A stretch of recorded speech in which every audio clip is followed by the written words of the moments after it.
인터내셔널 SOS라는 국제단체가 있습니다. 이것은 국제위험관리단체라고 불리는 곳인데 이곳에서 종종 국가의 안전도, 위험도를 조사해서 발표를 합니다. 지난 2021년의 기준에 따르면 세계에서 가장 안전한 나라 1위로 아이슬란드가 이제 선택이 되었습니다. 우리나라는 몇 위 정도 될 것 같습니까? 우리나라? 10위권 안에 될 것 같지요. 57위입니다. 57위. 그러니까 이게 이제 분단 국가라는 그런 이유도 있을 것이고, 그렇죠? 전쟁의 어떤 위험들 그런 걸 다 이제 계산해서 이제 세운 거예요. 그렇다면 세계에서 가장 안전하지 못한, 가장 위험한 나라는 어딜까요? 퀴즈. 북한 또 얼핏 나온 것 같은데요. 이름이 깁니다. 아프가니스탄. 그렇죠? 아프가니스탄이 가장 위험한 나라로 몇 년 동안 계속 1위로 뽑히고 있습니다. 그리고 그 이유 중 하나는 아마 테러에 대한 어떤 위험성이 있을 겁니다. 우리가 아프간 하면 딱 떠오르는 게 테러잖아요, 테러. 지금은 좀 잠잠해진 것 같은데 몇 년 전만 해도 심심치 않게 매스컴에서 테러에 대한 소식들을 우리가 듣게 되었습니다. 테러하면 또 떠오르는 집단이 있죠? 탈레반이라는 집단이 있습니다. 이 탈레반이 바로 아프가니스탄에서 형성된 집단입니다. 그런데 왜 이 탈레반, 이 아프가니스탄의 탈레반들이 이렇게 테러를 벌이는 것일까? 왜 그래서 수많은 이들을 죽이고 또 많은 사람들을 공포에 떨게 하는 것일까? 우리가 알고 있는 대부분의 테러 조직의 특징이 있습니다. 공통점이 있습니다. 그들은 바로 이슬람 극단주의자들이라는 거죠. 극단주의. 뭐든지요, 극단적인 게 참 위험해요. 이 극단주의라는 것은 한마디로 얘기하면 나와 다른 것, 나와 성향이나 어떤 사상이 다른 것, 그거에 대해서 반대하는 세력을 절대로 용납하지 않습니다. 근데 이것이 종교적인 극단주의로 가면 나의 종교에 대해서 부정하는 세력들, 공격하는 세력들은 가만히 두질 않습니다. 반드시 심판받고 죽어야 된다고 생각합니다. 그래서 그 이슬람 극단주의자 테러 단체들이 테러를 할 때마다 늘 외치는 말이 있습니다. 그것이 뭐냐? 알라흐 아크바르라는 거야. 알라흐 아크바르. 여러분 자료 찾아보시면 꼭 이걸 외칩니다. 알라흐 아크바르. 이게 뭐냐? 알라는 위대하다. 신은 위대하다. 그러니까 그들이 그걸 통해서 얘기하고 싶은 게 뭐예요? 이게 누구의 뜻이냐? 신의 뜻이라는 거죠. 자신의 신에게 반대하고 종교를 배척하는 무리들을 죽이는 것, 심판하는 것, 테러하는 것이 자신들이 믿는 신의 뜻이다라는 거죠. 그것을 위해서 다른 사람의 생명, 심지어는 자신의 생명까지도 아끼지 않는 겁니다. 그것이 어떻게 보면 그들이 믿는 진리라고 할 수 있을 겁니다. 그렇게 해서라도 내 신을 지키는 것, 내 종교의 위대함을 드러내는 것. 근데 여러분 정말 그렇습니까? 신의 이름으로 사람을 죽이고 많은 이들에게 고통을 주는 것이 정말 정당한 일이고 그것이 진리일 수 있겠습니까? 아마 이것에 동의하시는 분들은 한 분도 안 계실 겁니다. 그런데 우리도 솔직히요, 그러한 마음을 가지고 살 때가 있다는 거죠. 우리가 인생을 살아가면서 각자 옳다고 믿는 것, 이것이 맞다고 믿는 것, 진리라고 여기는 것들이 있을 겁니다. 근데 그 기준을 누가 정하느냐? 내가 정해요. 나에게 맞추어져 있어요. 곧 나에게 도움이 되고 나에게 유익이 되면 나는 그것을 진리라고 믿고 행합니다. 거기까지 괜찮아요. 그럴 수 있습니다. 그러나 그것 때문에 누군가가 상처를 받게 되고 어려움을 당하게 된다라고 하면 그것이 진짜 진리일 수 있겠는가라는 거죠. 그래도 우리가 내가 진리라고 믿는 그 일을 계속 해 나갈 수 있을 것인가라는 거죠. 오늘 말씀에 예수님께서 빌라도 앞에 서 계십니다. 우리가 사도신경을 예배 때마다 고백할 때 등장하는 인물이죠. 본디오 빌라도. 원래 이름은 폰티우스 필라투스입니다. 이 사람은 당시 로마의 숙주였던 유다이아 지역의 총독, 지금의 이스라엘을 다스리던 총독이었습니다. 총독은요, 하는 일이 굉장히 많습니다. 지역의 행정, 세금 징수, 치안, 법 집행 이런 일들을 두루두루 담당하고 있었습니다. 그래서 총독으로서 가장 중요한 일 중에 하나가 어떤 사건에 대해서 잘잘못을 판단하고 그에 따른 처벌을 내리는 것이 중요했습니다. 그 빌라도 앞에 예수님이 지금 신문을 받고 계시는 것이죠. 오늘 말씀에 그 빌라도와 예수님의 대화가 이렇게 나오고 있지요. 묻습니다. 빌라도가 당신이 유대 사람들의 왕이요? 예수님은 대답하십니다. 당신이 하는 그 말은 당신의 생각에서 나온 말이요? 아니면 나에 관하여 다른 사람들이 말하여 준 것을 말하는 것이요? 예수님의 이 말은 네가 나를 유대인의 왕이라고 물어보는 것은 정말 내가 그러는지 아닌지 궁금해서 물어보는 것이냐? 아니면 그저 다른 사람이 그렇게 얘기하길래 그래서 그렇게 물어보는 것이냐라고 묻는 것이죠. 예수님의 반문에 빌라도가 대답합니다. 내가 유대 사람이란 말이요? 당신의 동족이 당신을 나에게 넘겨주었소. 당신은 무슨 일을 하였소? 라고 물어요. 자, 먼저 여기서 빌라도는요, 나는 유대인이 아니라고 얘기하죠. 맞죠? 유대인이 아닙니다. 로마 사람이죠. 근데 이 말은 내가 유대인이 아니기 때문에 당신이 유대인의 왕인지 아닌지 내가 잘 모르겠소가 아니고 당신이 유대인의 왕이든 아니든 별로 나랑은 상관이 없어 라는 의미에 더 가깝다고 할 수 있습니다. 그러니까 나는 그걸 모르겠고 뭔 죄를 지었는지 뭔 죄를 저질러서 나한테 잡혀왔는지 그거나 얘기하시오 라고 이야기하는 거예요. 자, 여기서 우리는 알 수 있는 것이 있습니다. 이 빌라도에게는 예수님이 누구신지 어떠한 존재인지 왜 이 땅에 오셨는지는 전혀 관심이 없어요. 그저 저 사람의 죄를 내가 어쨌든 밝혀서 심판하는 것. 이제 다음 주부터 우리가 강림절을 보내게 됩니다. 강림절은 예수님의 탄생을 기다리는 4주간의 기간입니다. 예수님께서는 죄로 인해서 영원히 죽을 수밖에 없는 우리들을 구원하시고 영생을 허락하시기 위해서 이 땅에 오셨습니다. 또 그것을 전하셨습니다.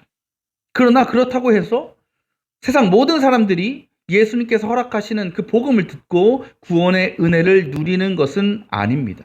그 복음을 듣고 믿고 죄를 회개하고 예수님을 구세주로 영접한 사람만이 영생을 누리고 천국에 들어갈 수 있는 거죠. 이것이 감리교의 구원관의 특징이라고 할 수 있습니다. 보통 장로교는 예정론을 믿습니다. 그러니까 예정된 사람에게 구원이 임한다라는 거예요. 이걸 더 갈빈적으로 가면 세상에 구원받을 자와 구원받지 못할 사람이 이미 예정돼 있다라는 거예요. 그래서 구원받지 못했어? 너는 구원받지 못하는 존재로 예정되었기 때문에 그런 거야 라고 가리키기도 합니다. 그러나 우리 감리교는 그렇지 않아요. 우리 감리교는 만인 구원론을 주장합니다. 모든 인류가 구원의 대상이다. 모든 민족에게 하나님의 복음이 전해진다. 그러나 그것을 받고 듣고 반응하는 것은 우리의 몫이다. 우리의 책임이다라는 거죠. 그러니까 하나님의 은혜와 더불어 인간의 반응을 통해서 응답을 통해서 완전한 구원이 이루어진다라고 얘기하는 것이 감리교가 주장하는 구원론입니다. 그래요. 복음은 다 전해졌어요. 다 듣습니다. 그러나 그것을 믿고 반응하는 것은 다른 문제예요. 그것은 나의 결단이 필요하고 나의 마음이 필요한 것이죠. 우리는 그렇게 해서 예수님을 영접하고 구원받은 존재가 된 사람들이죠. 그런데 그렇게 예수님과의 바른 관계 안에서 구원을 누리며 살아가는 사람에게서 가장 두드러지게 나타나는 특징이 뭐냐? 내가 죄인이라는 것을 늘 기억하고 살아가는 거예요. 나는 죄인입니다. 그래서 내가 예수 그리스도 우리 생명 되신 주님을 벗어나서는 내가 영원히 죽을 수밖에 없는 존재라는 것을 늘 자각하며 살아갑니다. 그러니까 늘 철저하게 죄인의 입장에서 살아가고 예수님 앞에 나아가는 거예요. 그러다 보니까 예수님을 뭘 구할 수밖에 없겠어요? 속죄를 구할 수밖에 없는 것이고 용서를 구할 수밖에 없는 것이죠. 그러나 빌라도와 예수님의 관계는 그렇지 않습니다. 빌라도에게 예수님은 구세주가 아닙니다. 그저 고발당해서 불려온 용의자에 불과합니다. 그런 빌라도는요, 예수님에게서 구원을 구할 수도 없고 영생을 구할 수가 없습니다. 그저 저 예수라는 자에게 죄가 있는가 없는가, 그것을 가지고 어떻게 해서든 저 사람의 죄를 밝혀내고 심판하려는 그런 생각이 있었다라는 거죠. 그리고 그가 더욱 그 일에 집중했던 이유가 무엇이냐? 그래야 유대인들로부터 큰 신임과 인기를 얻을 수 있기 때문입니다. 어떻게 보면 빌라도의 인생에서의 진리라고 하는 것은 내 권력을 유지하는 것이고 내 지위를 유지하는 것이고 더 큰 인기와 영광을 누리는 것이라고 할 수 있을 것입니다. 그래서 빌라도는 예수님 향해서 도대체 무슨 짓을 저질렀기에 당신의 동족들이 붙잡아다가 이렇게 데리고 왔는지를 캐묻고 있는 것입니다.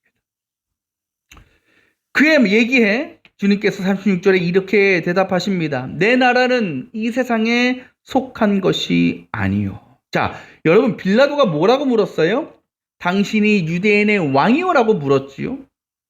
그 질문에는 이런 의미도 담겨 있습니다. 아니, 당신이 정말 유대인의 왕이라면 어떻게 이렇게 초라하고 비참한 죄인의 모습으로 재판장에 설 수 있단 말이요.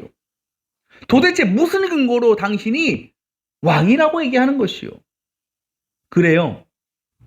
그 누가 보더라도 지금 예수님의 상황은 유대인의 왕으로 불리기에는 너무나 거리가 멉니다. 왕으로서의 어떤 권위나 영광이 드러나지 않습니다. 그리고 정말요, 예수님이 유대인의 왕이라고 하면 총독이 높아요? 왕이 높아요? 왕이 높죠.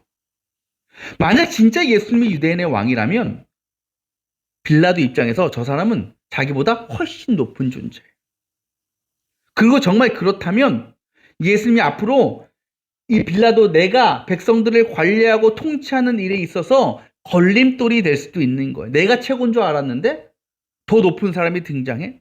이건 자기 어떤 지위나 명예에도 큰 위기가 닥칠 수 있는 상황이었습니다. 그래서 빌라도는요, 어떻게 해서든 저 예수라는 사람이 유대인의 왕이 아니라는 것을 밝혀야 되는 것이고 또 죄가 있으면 그의 제대로 된 처벌을 해야 되는 것이 가장 중요했다라는 거죠. 그러나 주님은 분명히 밝히십니다. 왕이야. 그런데 내가 속한 나라는 이 땅이 아니야. 라고 분명히 선포하십니다. 곧 자신은 이 땅의 어떤 특정한 지역에 속해 있는 나라가 아니라 그래서 백성들을 통치하고 전쟁을 일으키고 권력을 휘두르는 왕이 아니라 이 세상 너머에 있는 영원한 하나님 나라의 왕으로서 사람들을 죄와 죽음에서 구원하여 영생과 천국으로 인도하는 왕이라는 것을 그에게 가르쳐 주고 계시는 것입니다. 이것을 주님께서 말씀하시면서 계속 반복하시는 단어가 있잖아요. 진리라는 거죠. 진리. 내가 진리다. 세상을 구원하는 것이 진리야. 내가 그 진리를 이루기 위해서 이 땅에 왔다라고 반복적으로 말씀하고 계시는 겁니다. 여러분, 왜 예수님께서 지금 빌라도 앞에서 그 진리를 계속해서 말씀하시는 것일까요? 여러 가지 이유가 있겠지만 이 일을 통해서 주님께서 기대하시는 것은 지금 내 앞에 나를 신문하고 있는 저 빌라도마저도 그 진리를 깨달아서 하나님의 백성으로 삼으시기 위해서 아니었을까요? 하지만 빌라도는 여전히 주님의 말씀에는 그 진리에는 관심이 없었습니다. 아무리 진리를 말씀하셔도 깨닫지를 못합니다. 그때 빌라도가 뭐라고 얘기합니까? 38절에 진리가 무엇이요? 이 말은요, 진리가 뭔지 모르겠으니 가르쳐 주십시오가 아닙니다. 이런 의미예요. 야, 도대체 진리가 뭐야? 뭔데 자꾸 진리 하고 그래? 조롱하는 거예요. 비아냥대는 겁니다. 빌라도에게는 진리가 필요 없어요. 관심이 없어요. 아니, 그에게는 오직 뭐가 진리라고요? 내 자리를 지키는 것, 내 권력을 유지하는 것만이 진리였습니다. 그래서 결국 어떻게 해요? 나중에 예수님을 죽이기까지 하는 건 아니겠습니까? 그리스 신화에 보면요, 나르키소스라는 인물이 등장합니다. 이 나르키소스는 굉장히 아름다운 외모를 가진 소년이었습니다. 그래서 수많은 소녀들로부터 인기를 얻습니다. 그러나 정작 그 자신은 누구에게도 관심이 없었습니다. 그러던 어느 날 나르키소스가 사냥을 하다가 갈증을 식히기 위해서 샘물가에 왔습니다. 그 샘물을 먹으려 고개를 이제 숙이자 그의 눈에 그 샘물에 비친 한 소년의 모습이 보였습니다. 그 소년이 얼마나 아름다웠는지 나르키소스의 마음을 뺏어가 버렸습니다. 그렇게 그는 날마다 물에 비친 소년을 보고 자신에 대한 사랑으로 애를 태웠습니다. 그 물에 비친 소년이 누구예요? 자기 자신이었다라는 거죠. 그는 날마다 그 샘물을 찾아가서 자기 얼굴을 비춰볼 때마다 사랑에 대한 열망에 타올랐습니다. 그런데 그 일이 어떻게 가능하겠습니까? 결국 그는 이루지 못하는 사랑에 괴로워하다가 그 샘물가에 몸을 던져 스스로 생을 마감합니다. 이 이야기에는 여러 가지 의미가 있지만 그 가운데 자신에 대한 어떤 오만한 자신감 그리고 극단적인 자기애가 함축되어 있습니다. 그리고 이러한 모습은 배타적이고 이기적인 성향의 사람들을 부정적으로 표현할 때 사용되는 용어로 사용됩니다. 바로 우리가 잘 아는 나르시시즘이라는 말이죠.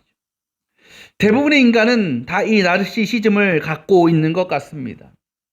그리고 때로는 이 나르시시즘으로 인한 자기애를 삶의 진리로 여기며 살기도 합니다. 그래서 나의 생각, 내 말, 내 행동, 내 뜻만이 옳다고 믿고 나와 같지 않는 대상에 대해서는 배타적이고 비판적이 되기도 합니다. 또 그로 인해서 다른 이들에게 상처와 아픔을 주기도 합니다. 그를 위해서 다른 이들을 짓밟고 죽이는 일도 서슴지 않게 됩니다. 그러면서도 죄책감을 느끼지 못하고 그것을 죄라고 깨닫지를 못합니다. 우리는 어떨까요? 많은 그리스도인들은 예수님을 믿는다고 합니다. 그러나 예수님을 따라 살진 않습니다. 예수님이 말씀하시는 그 진리에는 별로 관심이 없습니다. 마치 빌라도처럼 에휴 진리가 뭐가 중요합니까? 라고 생각하면서 더 나아가서 내 뜻과 내 방식만이 진리라고 믿으며 그것만을 쫓아 살아가는 우리의 모습일 때도 있습니다. 그러나 예수님은 우리에게 분명히 말씀하십니다. 요한복음 14절 6절입니다. 나는 길이요 진리요 생명이니 나를 거치지 않고서는 아무도 아버지께로 갈 사람이 없다. 그렇습니다. 예수 그리스도 외에 다른 길, 다른 진리는 없습니다. 우리가 그 진리를 믿고 따라야지 비로소 우리 안에 생명이 임하고 구원이 임하는 삶을 살아갈 수 있는 것입니다. 근데 그 진리 안에 숨어있는 놀라운 은혜가 무엇인지 아십니까? 예전에 주님교회 쪽에 탐전동에 있을 때 벽에 붙어있던 문구 다들 아시죠? 다 까먹으셨어요? 진리를 알지니 진리가 너희를 자유케 할 것이다. 진리가 우리에게 주는 놀라운 선물이 뭐라고요? 자유라는 거예요. 근데 이 자유는 내가 하고 싶은 대로 하는 게 아닙니다. 내가 원하는 것들을 마음대로 하려는 것이 자유가 아닙니다. 주님께서 우리에게 허락하시는 자유는 무엇이냐? 죄로부터의 자유함이요, 세상의 시선으로부터의 자유함이요, 이 땅의 욕심과 갈망으로부터의 자유함입니다. 그 자유를 우리가 얻게 되면요, 우린 더 이상 세상 일로 인해서 근심하거나 걱정하지 않습니다. 어떤 사람들의 나에 대한 평가나 판단에 휘둘리지 않습니다. 때로는 고난과 어려움을 만나도 좌절하거나 실망하지 않습니다. 많은 것을 얻지 못해도 절망하지 않습니다. 우리의 상황과 형편이 어떠하든지 언제나 하나님 나라의 기쁨과 평안을 누리며 끝까지 말씀을 따라 순종의 삶을 살아가게 합니다. 아무리 이 땅에서 힘들어도 고통스러워도 우리를 위해서 하나님께서 예비해 주신 그 영원한 천국의 삶을 바라보고 소망할 때에 우리는 그 모든 일을 기꺼이 감당하며 이겨나갈 수 있는 담대함과 용기를 성령께서 부어주신다라는 거지요. 그것이 바로 무엇이냐? 예수 그리스도의 복음을 진리로 믿게 된 자가, 구원과 영생을 누린 자가 얻게 되는 바로 자유함이라는 겁니다. 그래요. 저와 여러분에게 진리는 하나밖에 없습니다. 예수 그리스도입니다. 그렇다면 우리는 마땅히 그 진리를 따라 살아야 됩니다. 근데 그 일이 쉽습니까? 어렵습니까? 어렵습니다. 왜 어려울까요? 우리가 믿고 따르겠다는 그 진리가 이 세상이 추구하고 세상이 따르는 진리와 너무나 다르기 때문이죠. 세상은요, 어떻게 해서든 나를 높이고 나를 드러내고 나를 자랑하는 것이 진리라고 믿습니다. 세상적으로 성공해서 큰 부와 명예를 누리는 것만이 진리라고 생각합니다. 그래서 때로는 그 일을 위해서 누군가를 짓밟고 상처와 아픔을 주기도 합니다. 그래도 상관없어요. 왜? 나만 잘 되면 되니까. 나만 배부르면 되니까. 그런 세상 속에서 우리가 예수의 말씀, 예수의 진리를 따라 살아가려고 하면 부딪힐 수밖에 없는 거죠. 크고 작은 고난과 문제들을 만날 수밖에 없습니다. 또 그렇게 살다 보면 세상적으로 뒤처질 수밖에 없어요. 내가 얻는 것보다 잃는 것이 더 많을 수도 있습니다. 또 오늘 말씀의 빌라도처럼 세상 사람들이 우리를 향해서 야, 진리가 뭔데? 네가 믿는 진리가 뭐냐라고 조롱하고 비아냥거리면서 우리를 그렇게 대하기도 합니다. 그렇게 예수 그리스도라는 진리가 세상으로부터 부정당하고 조롱당하고 비웃음 당할 때 우리는 실망하게 되는 거예요. 절망하는 거예요. 그러다가 이게 맞나? 이게 진리가 맞다면 내가 왜 이런 대접을 받아야 되지? 왜 이런 일을 겪어야 되지? 그렇게 생각하다가 세상의 방식과 세상의 진리를 따라 살아가기도 하는 거죠. 그때 우리는 스스로에게 물어봐야 됩니다. 정말 나에게 진리는 예수님 한 분뿐인가? 내가 온전히 그분만을 의지하고 신뢰하고 있는가? 여러분, 진리를 아는 사람은 뭘 얻는다고요? 자유를 얻는다고요. 곧 진리를 따라 살아가는 사람은 자신의 상황과 형편과 현실에 매여 살지 않습니다. 곧 때로 고난과 어려움을 당해도 사람들의 조롱과 손가락질을 받더라도 그것 때문에 진리를 떠나지 않습니다. 언제나 구원의 확신과 구원의 소망 가운데 어떤 세상의 시험과 유혹에도 흔들리지 않고 기쁨과 감사함으로 맡겨진 그 믿음의 사명을 진리의 길을 끝까지 걸어갈 수 있습니다. 그리고 그런 우리의 믿음과 삶을 계속 보여줄 때에 결국은 이 세상이 예수님이 진리이심을 깨닫고 변화되는 역사가 나타나는 거지요. 여러분, 지금 한국교회와 그리스도인들이 얼마나 세상으로부터 손가락질 당합니까? 비웃음 당합니까? 왜 우리를 그렇게 조롱합니까? 솔직히 생각해 보세요. 우리가 말씀대로 살았기 때문에, 우리가 순종했기 때문에, 진리를 따르기 때문에 그들이 조롱합니까? 아니에요. 오히려 반대죠. 우리가 세상 사람들과 똑같이 살기 때문에 그들은 우리를 손가락질하는 거예요. 비난하는 거예요. 부정하는 거예요. 우리가 주님의 말씀과 복음을 벗어나 살아가니까 에휴, 저 믿는 사람도 어쩔 수 없어. 믿는 사람은 어떻게 저래? 그렇죠. 그러나 우리가 말씀을 회복하고 구원의 복음 안에서 가르쳐 주신 그 진리를 우리가 깨닫고 행하고 살아가다 보면 언젠가는 하나님께서 무너진 교회를 세워주실 것이고 우리를 이제는 세상의 존귀와 영광을 누리는 존재로 변화시키실 것을 우리는 믿어야 하는 것입니다. 사랑하는 여러분, 여러분은 지금 무엇을 진리라고 믿고 따르고 있습니까? 혹시 내가 길이고 내가 진리라고 생각하며 인간적인 유익과 욕심만을 따라 살아가고 또 그것만을 위해서 하나님 앞에 나아가고 예배하고 기도하고 있지는 않습니까? 바라기는 이 시간 오직 주님만이 우리들의 길이요 진리요 생명이 되심을 믿음으로 고백하고 결단할 수 있기를 원합니다.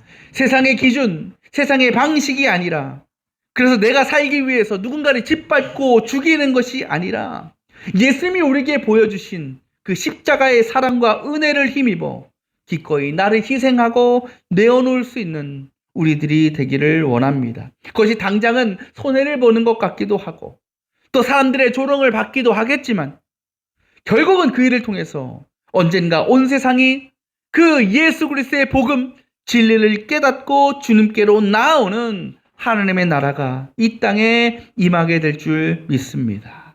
그렇게 여전히 죄로 인해 타락하고 영적으로 어두워져가는 이 세상과 사람들 가운데 진리의 빛으로 임하셔서 그들을 변화시키고 거듭나게 하시는 하나님의 구원 역사에 귀하게 쓰임받는 우리 모든 성도들 그리고 머릿돌 교회가 될 수 있기를 주님의 이름으로 축원합니다.